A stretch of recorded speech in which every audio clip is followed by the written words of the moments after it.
இவற்றை செய்வதால் செல்வம் அழிந்து லக்ஷ்மி தேவியும் வீட்டில் தங்க மாட்டாள் என்ற ஐதீகம் மக்களிடையே உள்ளது. அந்த வேலையை மாலையில் செய்தால் வீட்டில் வறுமை ஏற்படலாம், வீட்டில் நிதி நெருக்கடி ஏற்படலாம். சூரிய அஸ்தமனத்திற்கு பிறகு, அதாவது மாலையில் எந்தெந்த பணிகளை செய்யக்கூடாது என்பதை தெரிந்து கொள்ளலாம். சூரிய அஸ்தமனத்திற்கு பின்னர் துடைப்பம் கொண்டு வீட்டை சுத்தம் செய்யக்கூடாது. இது செல்வத்தை துடைத்து சென்றுவிடும் என நம்பப்படுகிறது. சூரியன் மறைவதற்கு முன்னரே வீட்டை சுத்தம் செய்து விடுவது மிகவும் நல்லது. சூரிய அஸ்தமனத்திற்கு பிறகு இருட்டத் தொடங்கும் பொழுது வீட்டின் பிரதான கதவை மூடி வைக்கக்கூடாது. மத நம்பிக்கைகளின்படி லக்ஷ்மி தேவி உட்பட பல தெய்வங்கள் மாலையில் வீட்டிற்குள் வருகிறார்கள். கதவை மூடி வைப்பதால் வெளியிலிருந்து திரும்பி சென்று விடுவார்கள்.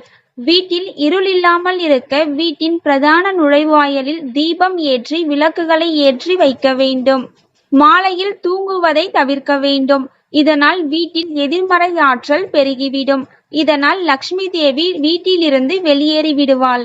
துளசி இலைகளை மாலையில் பறிக்கக்கூடாது.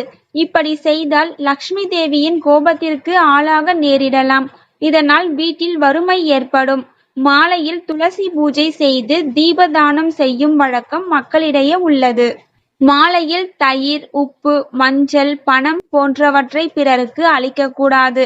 ஊசி, பூண்டு, வெங்காயம், புளிப்பு பொருட்களை வீட்டிற்கு வெளியே வைக்கக்கூடாது. அவ்வாறு செய்வது அசுபமாக கருதப்படுகிறது.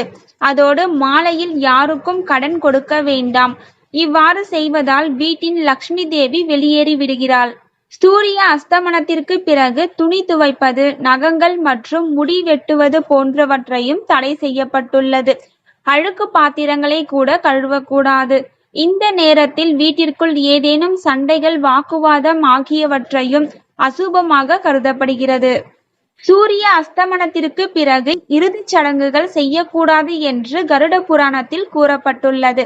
ஒருவர் அவ்வாறு செய்தால் ஆன்மா பல வகையான வலிகளை தாங்க வேண்டியிருக்கும் மற்றும் அதன் உடல் உறுப்புகள் அதன் அடுத்த பிறவி எடுக்கும் பொழுது பிரச்சனைகளை சந்திக்க நேரிடும். தேங்க்யூ ஃபார் வாட்சிங்.